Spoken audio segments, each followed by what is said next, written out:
words that they will permit you the minute or two to come up and speak on Ted's behalf.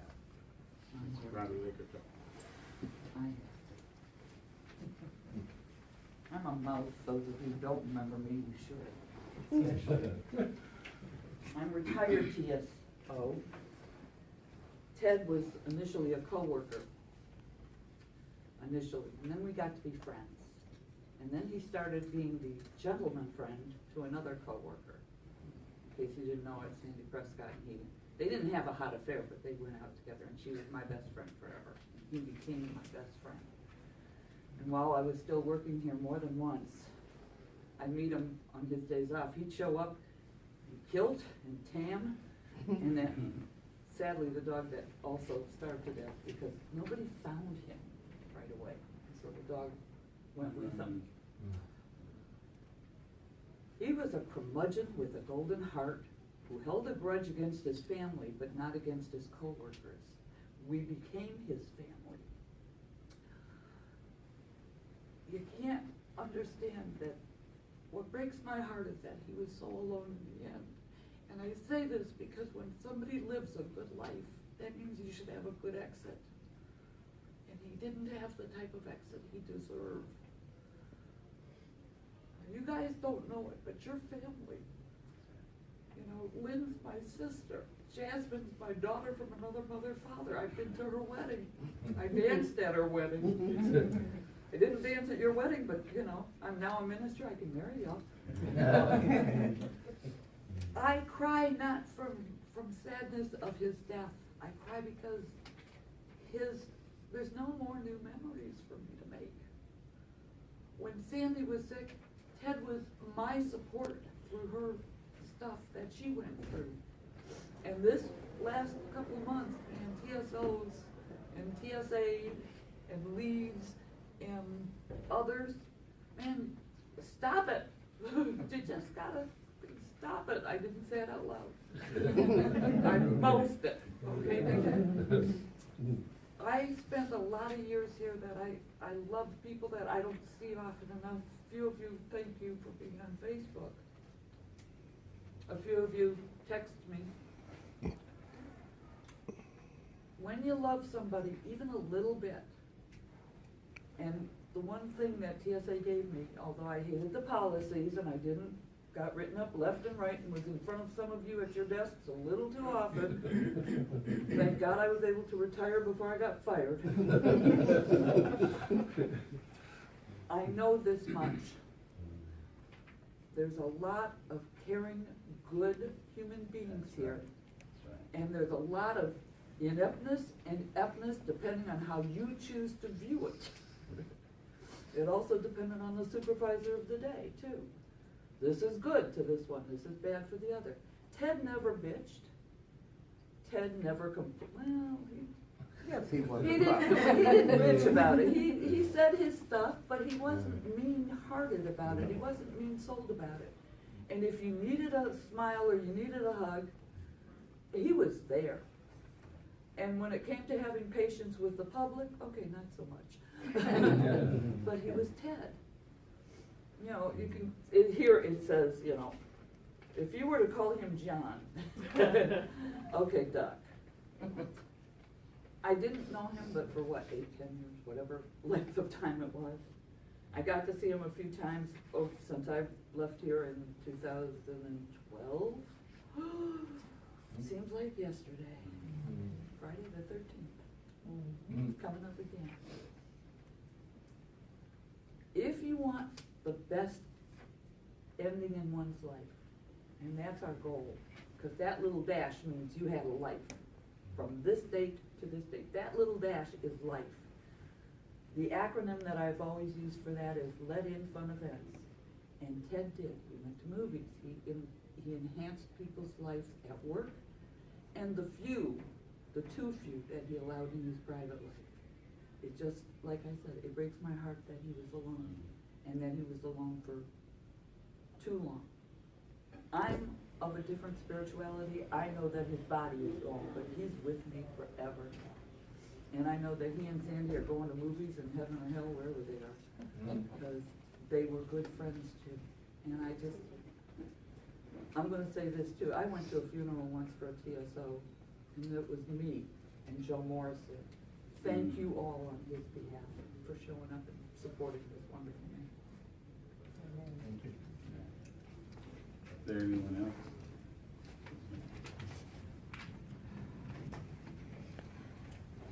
I'm gonna probably not look at you, okay? Ted would say thank you for coming here. But he would also be mad because there's no food. He would be really mad about that. Ted was a unique person and truly loved this job. None of us can say we really love this job because it is difficult. Ted, when we were down, Ted could lift us up and remind us why we're here. He did love the passengers. He had a way with passengers that nobody else had. He could get away with saying a lot of things to the passengers that nobody else could. Ted was unique here and unique in his private life. He was the original recycler. He could make his own wallets, and every time he'd make one, he'd want to show you, be proud of it, and revamp it.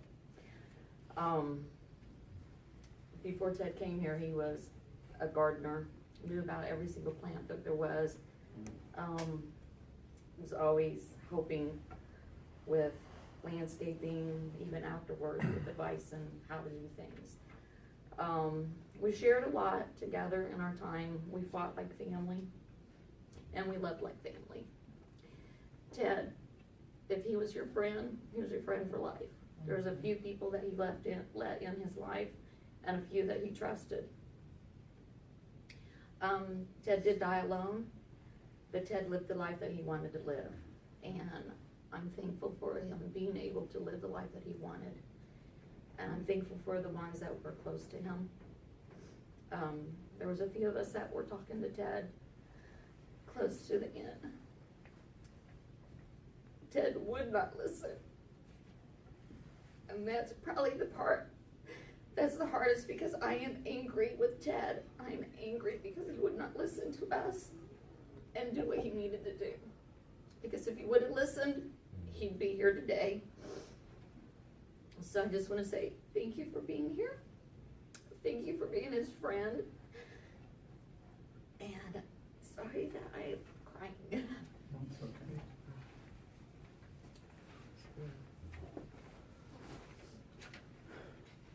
I didn't work with Ted that much in the years that I knew him. Maybe a total of 5 combined years. I never knew him to be grumpy, mad, upset. He always had a smile. He was always singing. Despite some people complaining about him being a little out of tune, he kept singing. He didn't care. He always had a song in his heart and a good word. You walk up to him, very loud, very broad smile. Hey, partner. Never gonna forget that. He definitely brightened my days when I had the chance to work with him. He was always cheerful. You look upset, he'd come up and put his arm on your back. Hey, partner, what's going on? And then he'd say something to make you laugh. He also always had candy in his pockets. I always used to call him Candyman when I worked with him. Hey, Candyman. He'd say, hey, partner, and he knew I wanted candy.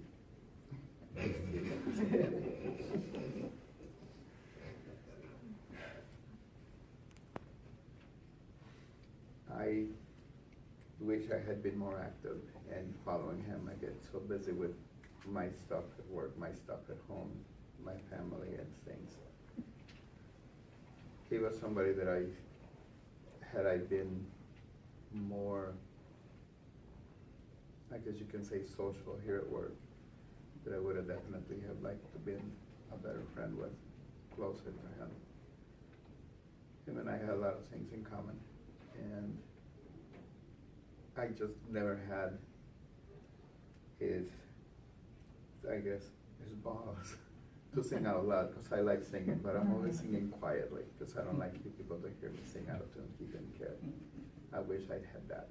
I wish he could have taught me how to do that. But thinking about Ted, you know what, he's always gonna be here with us. Every time we go down the exit and somebody forgets to press that button, that's gonna be telling us to stop. So he'll always be here at the airport with us.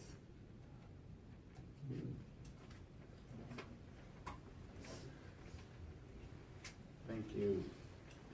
If we look at and hear the comments about Ted, frankly, I don't think there's a better way to eulogize someone than to talk about how they really were, who they really mean to you. And because of that, I'm glad that God gave me the message the way that he did, because really so many of us did not know Ted the way that some of you did. And I hear the comments that talk about his private life, how Ted would let you in. We have to let people in. We have to care enough about people to want to come in, that we can help them. And I just want to talk to you just a little bit today about life is but a vapor. First, I give reverence to God. I give honor and respect to the regional director, Mr. Jerry Agnew, to the federal security director, Mr. Jose Salinas, his deputy, Scott Baxton, and also to the AFSD for the screening operation, Lisa Christensen. We certainly all give their condolences to the bereaved family, and we're family, of Ted Stevens. And when you're giving condolences, you show it.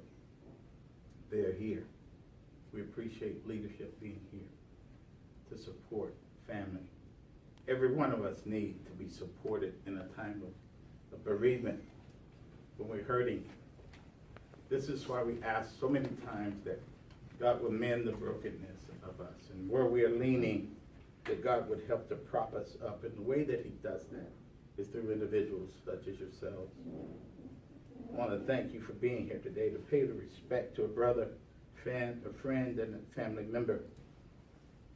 Fortunately, we've all been here all too often. I've stood in this place, stood in other places to memorialize officers, people who were part of the CSA family. And frankly, it's too often, and we cannot forget that Tom Buchanan is gone. We remember him. That's another brother that is gone. Billy Graham wrote in his book, Facing Death, today we're told how to look young, stay trim, keep healthy, have a good image, think positively, make more money, have more friends. Of course, all of these indicate that we're trying to desperately cling to this present world. Truth is, life is transitory.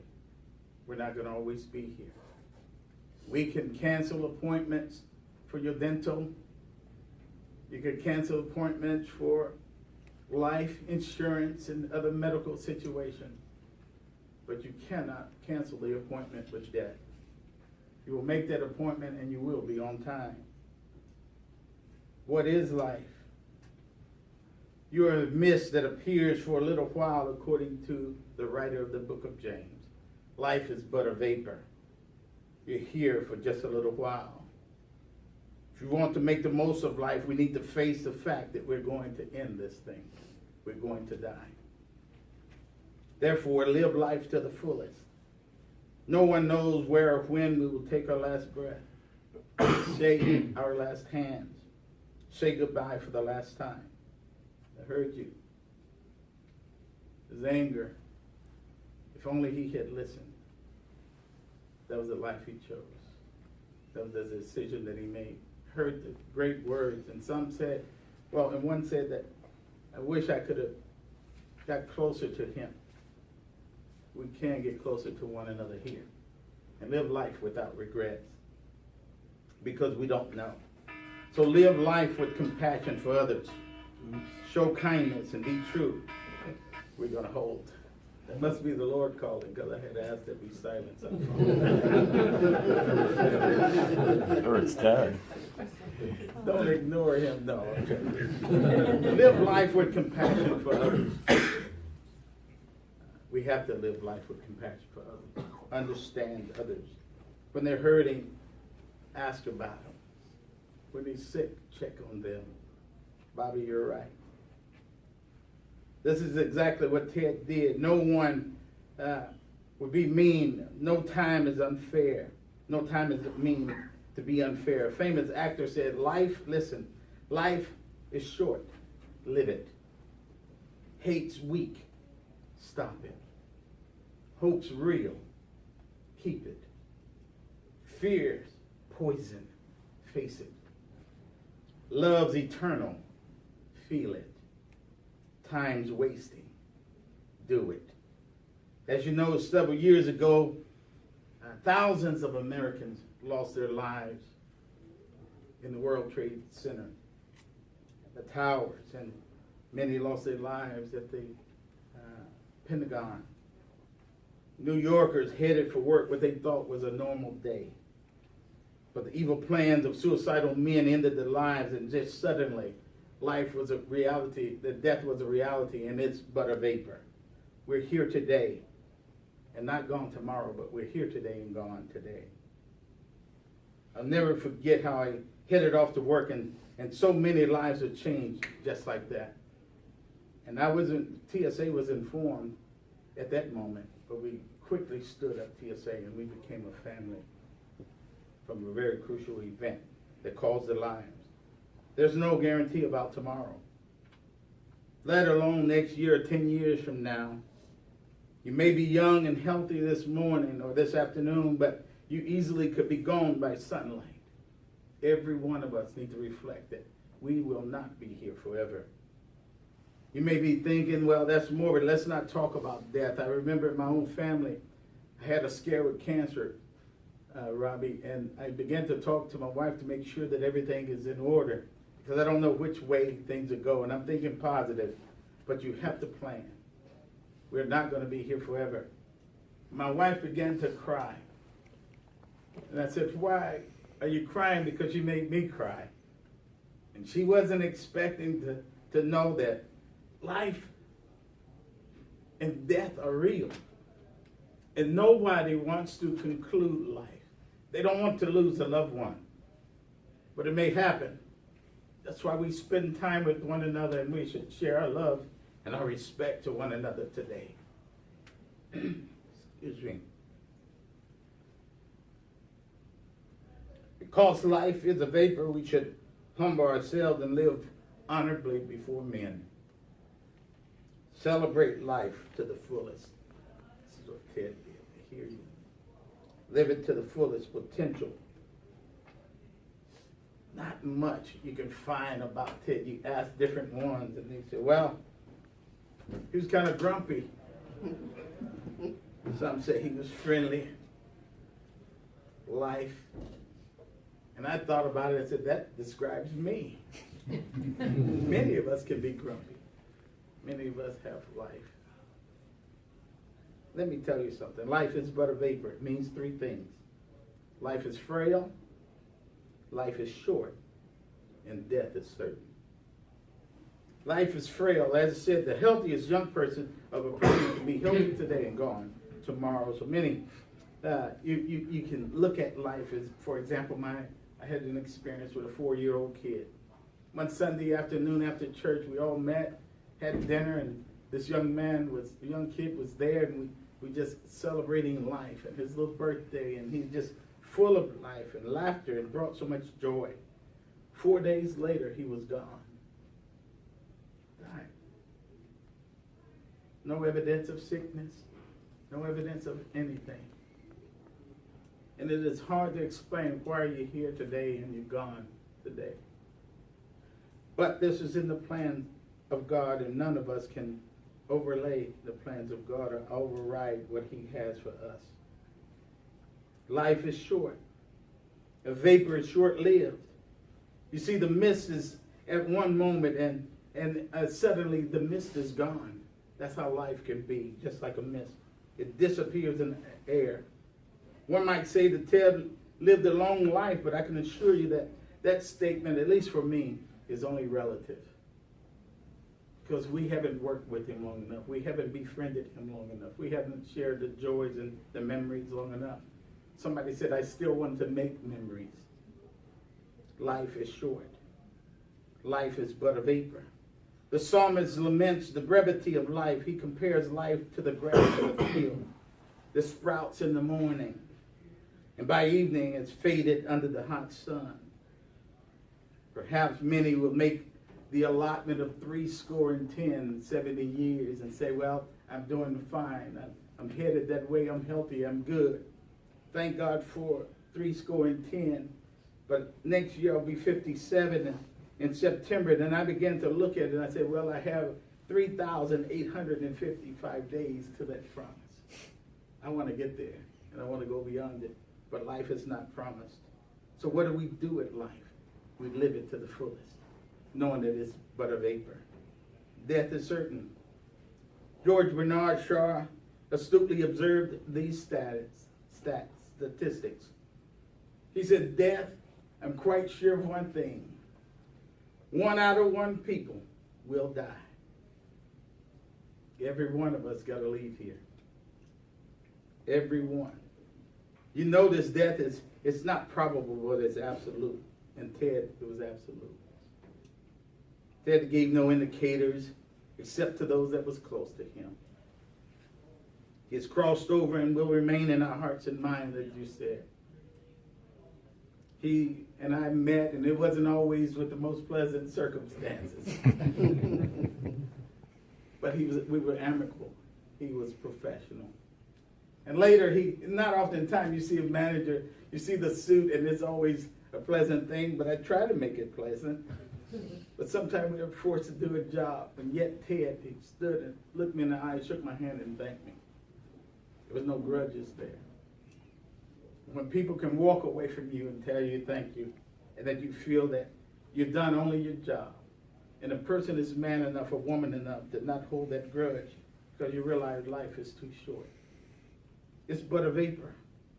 Some of you right now, you ought to be saying amen, because you know that life is a vapor, it's short. And Ted was that. He was a consummate professional. He smiled enough for me. He was grumpy enough for me. And he reminded me of what the world really is. Sometimes we want it painted very perfectly, but world and life isn't that way. In conclusion, review the fact that life is but a vapor. I will counsel you to do this. Think about what course of action or life that you're going to take. Life is frail, life is short, and death is certain. Leave here knowing that you're not only paying respect to a fallen comrade, but also to a special person who impacted the lives of those who know him and knew him. I think that I've concluded many funerals before with the poem, The Dash. You alluded to the dash. From the year that you're born to the year you die, there's a dash between the years. And a young lady by the name of Linda Ellis, she wrote this poem, and it reads as such. I read of a man who stood to speak at a funeral of a friend. He referred to the dates on her tombstone from beginning to the end. He noted that first came her date of birth and spoke the following dates with tears. But he said what mattered most of all was the dash between those years. For that dash represents all the time she spent alive on earth. And now only those who loved her know what that little dash was worth. For it matters not how much we own, the cars, the house, the cash. What matters is how we lived and loved and how we spent our dash. So think about this long and hard. There's things you like to change, for you never know how much time is left that can still be rearranged. If we could just slow down enough to consider what's true and real, and always try to understand the way other people may feel. And be less quick to anger and show appreciation more. And love the people in our lives like we've never loved before. We treat each other with respect and more often wore a smile, remembering that this little special dash might only last a little while. So when your eulogy is being read with your life's actions to rehash, would you be proud of the things they say about you and how you spent your dash? I would like to conclude this portion of the service with a roll call, after which the roll call will be followed by taps. Frank Wisnowski, if you're present, say here. Here. Deb Babcock. Here. Pam Arnold. Here. Robbie Laker Tall. Here. Dan Gaglione. Here. Ricky Ragsdale. Here. Ted Stevens. Here. Ted Stevens. Here. Ted Stevens. Here.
Again, I want to thank all of you for being here today as we remember Ted. Let him live in your hearts and minds. Today is not the end of it all. So please, from here, let's go out loving and honoring one another. This concludes today's service. Thank you, Shuki.